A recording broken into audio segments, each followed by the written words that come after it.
Gayatri PG college Sanchore की online classes में आप सभी का स्वागत है। आज हम एक प्रोटोकॉर्डेट ओइकोप्लूरा की लाइफ साइकिल के बारे में स्टडी करेंगे। ये टॉपिक एमएससी फाइनल जूलॉजी के पेपर वर्टिब्रेटा का एक टॉपिक है। इससे पहले हमने डॉलियोलम की लाइफ साइकिल के बारे में डिस्कशन किया था। डॉलियोलम और ओइकोप्लूरा ये दोनों ही सब फाइलम यूरोकॉर्डेटा के मेंबर हैं और इनकी लाइफ साइकिल की स्टडी इसलिए भी इम्पोर्टेंट है कि ये प्रोटोकॉर्डेट बॉर्डर लाइन एनिमल्स हैं। कॉर्डेटा फाइलम में इन एनिमल्स का इवोल्यूशन पहले हुआ। ये प्रिमिटिव एनिमल्स हैं और बाद में इन्हीं प्रोटोकॉर्डेट्स से जो एडवांस और मॉडर्न कॉर्डेट हैं उनका इवोल्यूशन हुआ। तो स्टार्ट करते हैं ओइकोप्लूरा की लाइफ साइकिल के बारे में। सबसे पहले हम डिस्कस करेंगे ओइकोप्लूरा की सिस्टेमिक पोजीशन के बारे में। ओइकोप्लूरा फाइलम कॉर्डेटा का एक मेंबर है। सब फाइलम यूरोकॉर्डेटा है इसका। जिस क्लास से ओइकोप्लूरा बिलोंग करता है वो क्लास लार्वेसी है। इसका ऑर्डर एंडोस्टाइलोफोरा है और जीनस ओइकोप्लूरा। तो सिस्टेमिक पोजीशन में हम देखते हैं कि ओइकोप्लूरा यूरोकॉर्डेटा सब फाइलम का एक मेंबर है।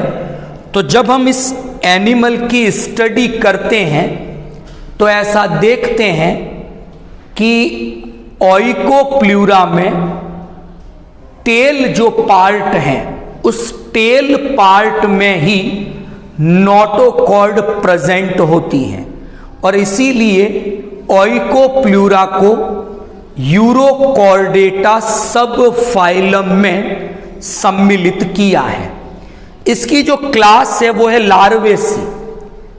इससे प्रीवियस लेक्चर में हमने यूरोकॉर्डेटा के आउटलाइन क्लासिफिकेशन के बारे में डिस्कशन किया था और उस डिस्कशन में क्लास लार्वेसी के कुछ कैरेक्टर्स डिस्कस किए थे और उसमें एक इंपॉर्टेंट कैरेक्टरिस्टिक ये था कि इस क्लास के जो भी यूरोकॉर्डेट्स हैं उनमें जो टेस्ट प्रेजेंट हैं, जो यूरोकॉर्डेटा का एक यूनिक कैरेक्टरिस्टिक है, लेकिन लार्वेसी क्लास के यूरोकॉर्डेट्स में जो टेस्ट प्रेजेंट होता है वो टेम्परेरी होता है।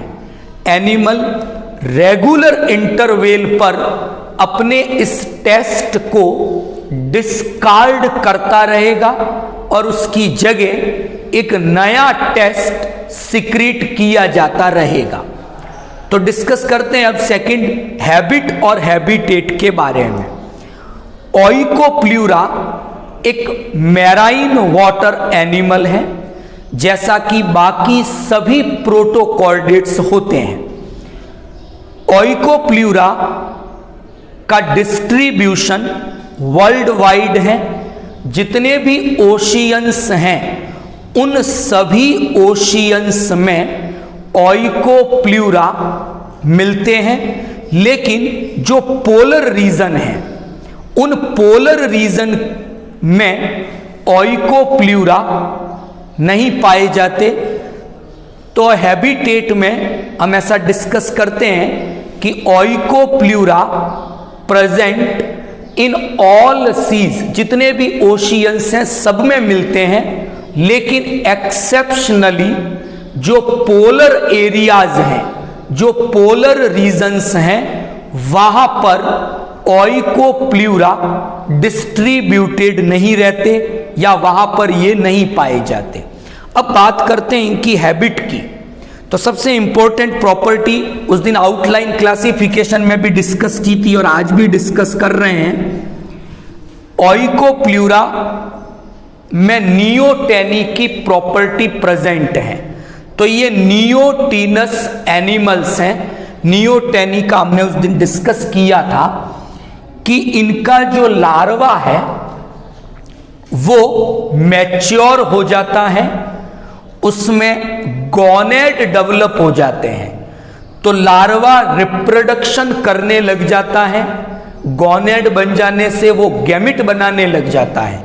लेकिन लार्वा मेटामॉर्फोसिस की प्रोसेस में नहीं जाता और कभी एडल्ट में कन्वर्ट नहीं होता। तो जो ओइकोप्ल्यूरा है ये नियोटेनी एक्सप्रेस करते हैं। लार्वा लार्वल कंडीशन में ही रहेंगे, लेकिन इस कंडीशन में ही इनमें गोनेड्स डेवलप हो जाएंगे, ये गैमिट बनाने लग जाएंगे, रिप्रोडक्शन स्टार्ट कर देंगे, लेकिन इनमें कभी मेटामॉर्फोसिस नहीं होगा और एडल्ट का निर्माण नहीं होगा। तो ये एक इंपॉर्टेंट प्रॉपर्टी है ओइकोप्ल्यूरा की कि ये नियोटेनी एक्सप्रेस करते हैं। फ्री स्विमिंग है, पिलेजिक है और सॉलिटरी है। सॉलिटरी का मीनिंग यहां पर ये है कि ओइकोप्ल्यूरा सिंगल ओशियन में अकेला रहेगा। ग्रुप बनाने की जो प्रॉपर्टी है जिसे हम ग्रीगेरियस कहते हैं, वो प्रॉपर्टी ओइकोप्ल्यूरा में प्रेजेंट नहीं होती है। तो हमने डिस्कस किया इसके हैबिटेट के बारे में और इसकी हैबिट के बारे में। अब हम डिस्कस करते हैं इस एनिमल की स्ट्रक्चर के बारे में। तो हम 2 पार्ट्स में ये स्टडी करेंगे। एक तो है बॉडी प्रॉपर, जो इस एनिमल का मेन पार्ट है, जो ट्रंक और टेल इन 2 पार्ट में डिवाइड रहता है। तो ट्रंक और टेल कॉमनली इनको हम क्या कहेंगे, बॉडी प्रॉपर। एक क्रेनिया ग्रुप में है ये, इसलिए अभी तक क्रेनियम या हेड का फॉर्मेशन नहीं हुआ है। और ये जो कंप्लीट ट्रंक और टेल है, जो पूरी बॉडी प्रॉपर है, ये कवर्ड रहती है जिस स्ट्रक्चर के अंदर, उस स्ट्रक्चर का नाम क्या है, इट इज कॉल्ड हाउस। तो body proper, trunk and tail covered by a structure, that particular structure is called house. अब इस हाउस की स्ट्रक्चर हम देखें तो पहली चीज, हाउस को हम कंपेयर कर सकते हैं टेस्ट से। हमने डिस्कस किया था डोलियोलम में कि एक ट्रांसपेरेंट ट्यूनिसिन का बना हुआ टेस्ट प्रेजेंट था और कंप्लीट एनिमल उस टेस्ट में एनक्लोज रहता है। तो वैसे ही ओइकोप्ल्यूरा में भी जो कंप्लीट बॉडी है, जो ट्रंक और टेल स्ट्रक्चर है, ये कवर्ड रहेगी किसके अंदर, हाउस के अंदर।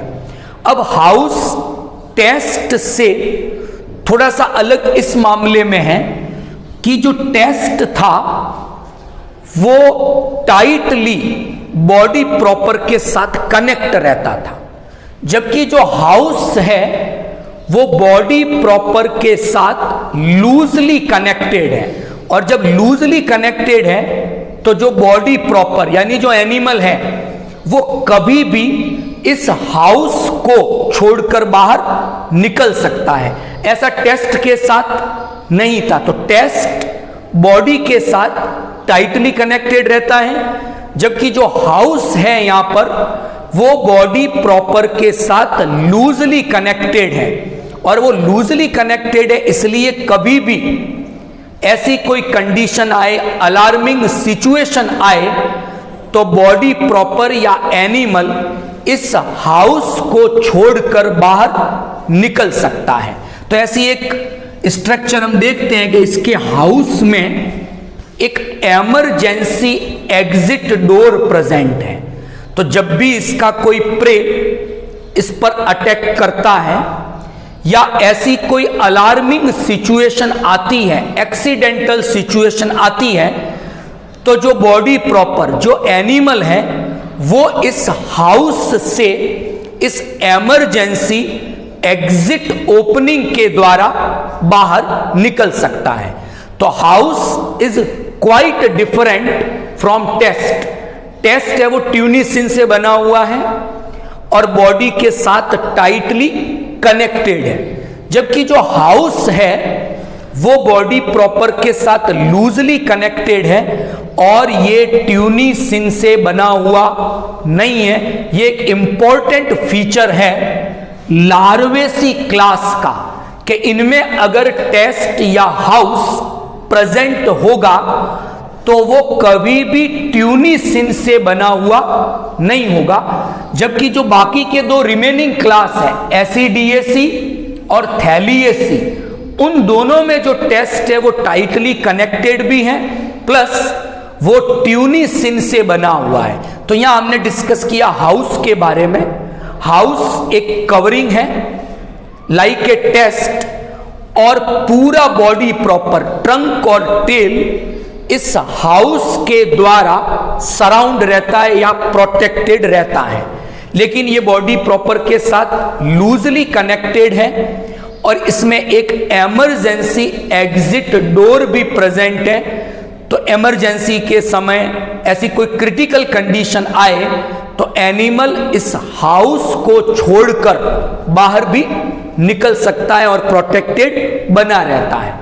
ये जो हाउस है ओइकोप्ल्यूरा में, ये ट्यूनिसिन से बना हुआ नहीं है, ये चीज याद रखनी है। हाउस ट्रांसपेरेंट है, मतलब अंदर की जितनी भी इंटरनल स्ट्रक्चर्स हैं, जो ट्रंक की हो चाहे टेल की हो, हाउस से इजीली हमें ऑब्जर्व होती है, दिखाई देती है। तीसरी इंपॉर्टेंट चीज, हाउस का सीक्रीशन कौन करेगा, कौन बनाएगा? तो जो बॉडी प्रॉपर, जो ट्रंक है, ट्रंक की आउटर लेयर है एपिथेलियल लेयर, उस एपिथेलियल लेयर के द्वारा ही इस हाउस का सीक्रीशन किया जाता है। और सबसे इंपॉर्टेंट, पीरियोडिकली इसको रिन्यू कर सकते हैं। एनिमल पुराने हाउस को डिस्कार्ड, उसे बाहर निकालता रहेगा और एपिथेलियम उसकी जगह एक नया हाउस बनाती रहेगी। तो पीरियोडिकली इस हाउस को रेगुलर इंटरवल पर रिन्यू एपिथेलियम करती रहती है। अब हाउस में क्या क्या है? हाउस वर्क करता है एक फूड फिल्टर डिवाइस के समान, कि वाटर करंट एंटर होगा तो उसके साथ फूड पार्टिकल्स भी एंटर होंगे। तो जो हाउस है उसका सबसे इंपॉर्टेंट फंक्शन जो है कि ये काम करता है एक फूड फिल्टर डिवाइस के समान। क्या करेगा कि हाउस में हम देखते हैं एक सिंगल पेयर ब्रेनकियल और इनहेलेंट एपर्चर है। कितने हैं इनहेलेंट एपर्चर? 1 पेयर, यानी 2 इनहेलेंट एपर्चर है। अब इनहेलेंट का मीनिंग यहां पर यह है, इस एपर्चर से होकर बॉडी प्रॉपर की ओर या हाउस में वाटर की एंट्री होगी। तो जहां पर ये ब्रेनकियल या इनहेलेंट एपर्चर है, वहां पर एक फिल्टर और लगा हुआ है। उस फिल्टर का काम है कि वाटर करंट के साथ अगर सैंड पार्टिकल्स आ रहे हैं, बड़ी साइज के फूड पार्टिकल्स आ रहे हैं, तो उनको ये बॉडी प्रॉपर में एंटर होने से रोकेगा, प्रोटेक्ट करेगा। तो फूड फिल्टर डिवाइस का पहला कंपोनेंट है वो है इनहेलेंट एपर्चर, जो पेयर है वन पेयर की फॉर्म में ये इनहेलेंट एपर्चर है, प्लस इन इनहेलेंट एपर्चर पर फिल्टर और लगा हुआ है। तो जो वाटर करंट अंदर एंटर करेगा बॉडी प्रॉपर की ओर, वो फिल्टर होकर एंटर करेगा, सैंड पार्टिकल्स अंदर एंटर नहीं करेंगे। इसी तरह इस फूड फिल्टर डिवाइस का जो सेकंड कंपोनेंट है, उस सेकंड कंपोनेंट का नाम है एक्सहेलेंट साइफन। इनहेलेंट साइफन तो पेयर है, एक्सहेलेंट साइफन केवल सिंगल है। इस एक्सहेलेंट साइफन और एपर्चर से होकर जो वाटर करंट अंदर एंटर हुआ है, वो वाटर करंट वापस इस एक्सहेलेंट एपर्चर से होकर बॉडी प्रॉपर से बाहर निकल जाएगा। तो यहां पर हाउस ने फूड फिल्टर डिवाइसेस का काम किया और यहां पर दो अरेंजमेंट हमने बताए, एक वाटर की एंट्री के लिए, एक वाटर के एग्जिट होने के लिए। तो जहां से वाटर की एंट्री होगी उस एपर्चर का नाम है इनहेलेंट एपर्चर, वहां फिल्टर और लगे हुए हैं। जबकि जिस स्ट्रक्चर से वाटर एग्जिट होगा उस स्ट्रक्चर का नाम है एक्सहेलेंट एपर्चर, वो केवल सिंगल है, वहां किसी भी प्रकार का कोई फिल्टर लगा हुआ नहीं है। इसके अलावा इस हाउस में कुछ मीडियन सीव ट्यूब्स है कि पूरे हाउस के बीच में खूब सारी सीव ट्यूब्स बनी हुई हैं। ये सीव ट्यूब्स वाटर करंट को फिल्टर करने का काम करती हैं ताकि एप्रोप्रिएट साइज के फूड पार्टिकल्स ही एलिमेंट्री कैनाल में एंटर हो सके। तो यहां पर हमने डिस्कस किया हाउस के बारे में। ट्रांसपेरेंट स्ट्रक्चर है, it is like a test, लेकिन टेस्ट ट्यूनिसिन का बना हुआ है, हाउस ट्यूनिसिन का बना हुआ नहीं है। ये जो हाउस है ये रेगुलर इंटरवल पर रीन्यू होता रहेगा और इसका सीक्रीशन, इसकी जो बॉडी प्रॉपर की जो एपिथेलियल लेयर है उनकी सेल्स के द्वारा किया गया है। हाउस में एक इमरजेंसी एग्जिट डोर भी है, तो किसी भी अलार्मिंग सिचुएशन के समय एनिमल इस हाउस को छोड़कर बाहर निकल सकता है। और ये हाउस का जो सबसे इंपॉर्टेंट काम है, it is work as a food filter devices. ये वाटर करंट की एंट्री के लिए एक स्ट्रक्चर बनाएगा, वाटर करंट के बाहर निकलने के लिए एक स्ट्रक्चर बनाएगा और वाटर करंट को फिल्टर करने के लिए एक स्ट्रक्चर ये बनाता है। तो इनहेलेंट एपर्चर, एक्सहेलेंट एपर्चर और सीव ट्यूब्स, ये तीन स्ट्रक्चर्स फूड फिल्टर डिवाइसेस का काम करती हैं। यहां तक ठीक। अब हम डिस्कस करेंगे इसकी बॉडी प्रॉपर के बारे में। तो बॉडी प्रॉपर में दो पार्ट हैं इसकी बॉडी के। फर्स्ट पार्ट है जो सबसे बड़ा पार्ट है इसका, इट इज कॉल्ड ट्रंक, और एक डॉर्सो वेंट्रली फ्लैटन्ड टेल है। टेल का काम है अंडुलेशन मूवमेंट करना, और टेल के इसी मूवमेंट के कारण वाटर करंट की इनहेलेंट एपर्चर से बॉडी में एंट्री होती है। तो टेल स्विमिंग में हेल्प कर रही है, प्लस इस टेल के अंडुलेटिंग मूवमेंट के कारण वाटर करंट इनहेलेंट एपर्चर से बॉडी में एंटर होता है। तो टेल के दो फंक्शन हो गए। इस टेल में नोटोकॉर्ड भी प्रेजेंट है। अब बात करते हैं ट्रंक की, जो इसका मेन पार्ट है। कंप्लीट एलिमेंट्री कैनाल प्रेजेंट है, बकल कैविटी है, फेरिंग्स है, फेरिंग्स में गिल स्लिट्स हैं, तो कंप्लीट एलिमेंट्री कैनाल प्रेजेंट है यहां पर। लेकिन जो प्रोटोकॉर्डेट का एक इंपॉर्टेंट फीचर है, डोलियोलम, हेमिकॉर्डेटा, जो यूरोकॉर्डेटा में हडमानिया है, वह हमने डिस्कस किया था कि उनमें एक नई कैविटी बनती है which is called atrium cavity और एट्रियल कैविटी।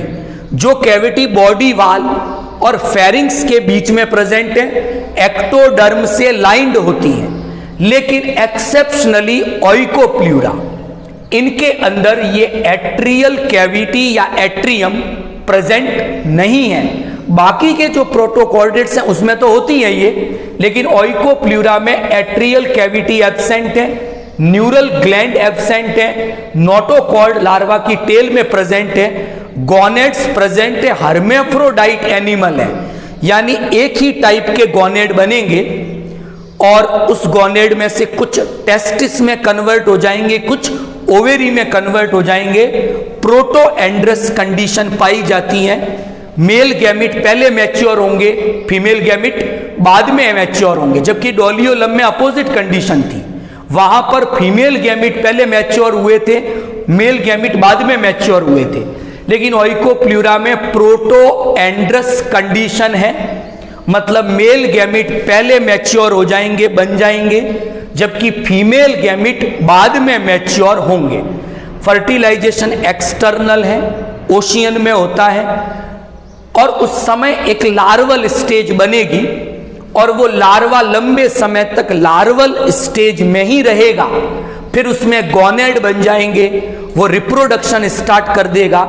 यानी एक प्री मैच्योर एनिमल ने रिप्रोडक्शन स्टार्ट कर दिया, गैमिट बनाने स्टार्ट कर दिए। इस फिनोमिना को हमने पहले भी समझा था, क्या कहेंगे इसे, नियोटेनी कहा जाएगा। तो ओइकोप्ल्यूरा में हम देखते हैं कि नियोटेनस कंडीशन या नियोटेनी बिहेवियर एक्सप्रेस होता है। तो आज हमने डिस्कस किया एक प्रोटोकॉर्डेट एनिमल के बारे में जो सब फाइलम यूरोकॉर्डेटा से बिलोंग करता है। उस एनिमल का नाम है ओइकोप्ल्यूरा। उस ओइकोप्ल्यूरा में हमने उसकी सिस्टेमिक पोजीशन डिस्कस की, उसके हैबिट और हैबिटेट के बारे में डिस्कशन किया। बॉडी के चारों ओर एक प्रोटेक्टिव कवरिंग प्रेजेंट है, हाउस, उस हाउस की कुछ प्रॉपर्टीज डिस्कस की। बॉडी प्रॉपर जो इसका मेन एनिमल का पार्ट है, जो ट्रंक और टेल में डिवाइडेड है, उसके बारे में हमने डिस्कशन किया। Thank you all of you.